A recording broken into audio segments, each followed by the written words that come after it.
Sam knew he needed help with his pitching. The Cornwall High School baseball team depended on him as their solid starter, good for 15 wins every season. But this year, he seemed to be in a slump, unable to concentrate.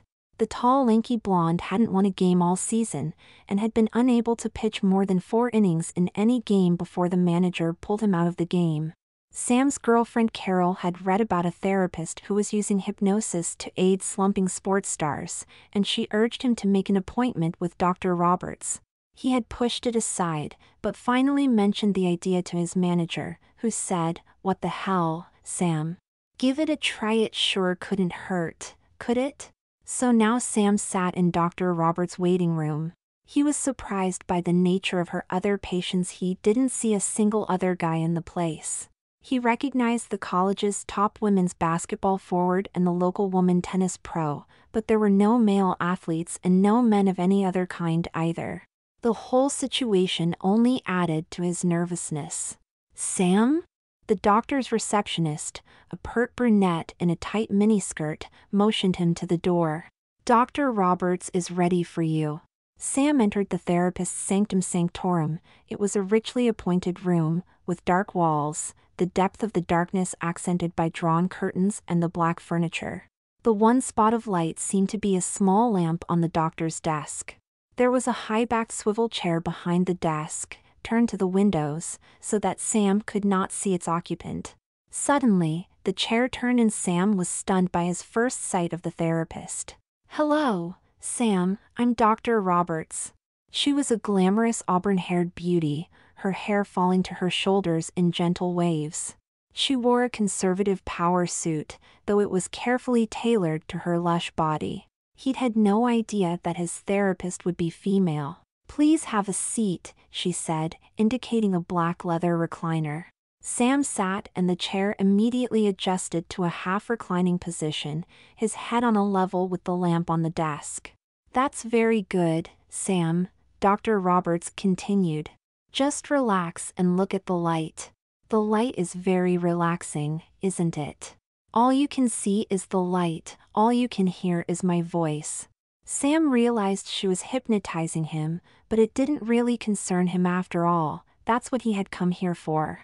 In a very short time, he was completely unaware of anything happening around him. Cleo Roberts smiled to herself. Yes, Sam would be yet another great subject. She must remember to thank Carol for recommending him. She stood and stripped out of her suit, revealing her severely restricted waist in its PVC corset. "Open your eyes, Sam," she said, quietly. "You are still deeply hypnotized, but you can see what I tell you to see." "What do you see, Sam?" "I see you, Dr. Roberts," he replied, numbly. "Do you like what you see?" "Yes, doctor, you're very beautiful," Sam answered. "Would you like to be this beautiful?" the hypnotist asked the entranced youth. "How could I be?" Sam was confused, even in his mesmerized state. "I'm not a girl." "Leave that to me," Dr. Roberts replied, smiling. Later that afternoon, Carol entered Dr. Roberts' office.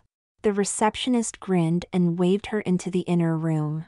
Carol stood for a moment, momentarily unsure that she had arrived at the appointed time. Dr. Roberts sat behind her desk, grinning like a Cheshire cat, while a tall, attractive blonde girl, clad in a very short mini dress, posed on the couch. The girl seemed completely unaware of Carol's presence, even though the door was in her line of sight. Then the reality dawned on Carol. "Oh my God," she gasped. "Sam." "Please, Carol," Dr. Roberts corrected her. "It's Samantha, now." She stood and walked over to the transformed athlete.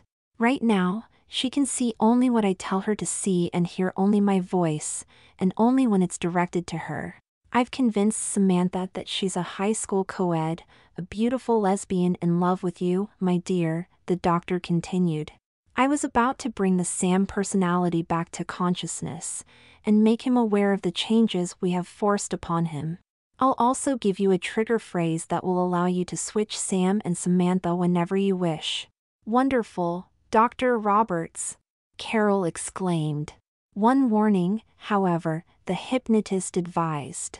Samantha is very demonstrative. She's sexy, alluring, and devoted to you, practically your love slave. Be careful how you use that power. Oh, I promise, Doctor, the girl grinned. Sam sat at the vanity in Carol's bedroom, where she had just finished doing his hair in a lovely updo and touching up his makeup. She had used the trance state Dr. Roberts had shown her to make the little male lesbian pliable and accepting of the change, but she had left Sam the athlete in charge of her lover's mind. Stand up, she ordered. She picked up the ruffled white gown from the bed and dropped it over the lingerie-clad lad's body. Why are you doing this, Carol? Sam asked. He couldn't disobey her, but he could ask questions. Because I love you like this, Samantha, she responded, and have ever since I saw you play a girl in your junior high school show all those years ago. She adjusted a few stray hairs in her lover's do, then looked him straight in the eyes. Dance for me, Samantha, she commanded. And the boy's eyes brightened. He kicked up his heels, sending the hem of the prom gown in a swirl of ruffles. Wow, Carol, let's go to the prom! Samantha exclaimed.